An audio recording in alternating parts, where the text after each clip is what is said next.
Hi all. குழந்தைகளுக்கு ஏற்படும் நெஞ்சு சளியை போக்குவதற்கான சில டிப்ஸ் தான் இந்த வீடியோவில் பார்க்க போகிறோம். நெஞ்சு சளியால் அவதிப்படும் குழந்தைகளுக்கு தூதுவளை இலையை பறித்து கச்சாயம் காய்ச்சி குடிக்கலாம். அந்த கச்சாயம் கொஞ்சம் கசப்பாக இருக்கனால கொஞ்சமாக தேன் கலந்து கொடுத்தோம்னா ஈஸியாக குடிச்சிருவாங்க குழந்தைங்க. அதிக சளி மற்றும் இருமலால் அவதிப்படும் குழந்தைகளுக்கு 2 கற்பூரவள்ளி இலையை பறித்து அதை காய்ச்சி அதுக்கப்புறம் தேன் கலந்து கொடுக்கலாம். அப்படியும் இல்லைன்னா இலைகளை தட்டி சாறு எடுத்து அதையும் குடிக்கலாம். இந்த டிப்ஸும் பண்ண முடியல அப்படின்னா நைட்டில் அதிக சளியால் குழந்தைங்க அவதிப்படுவாங்க. அப்போ தொடர்ந்து இருமலும் அதிகமாக இருக்கும்.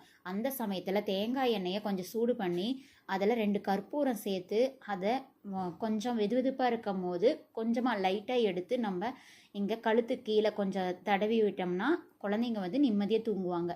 கொஞ்சம் இருமல் வராமல் இருக்கும்.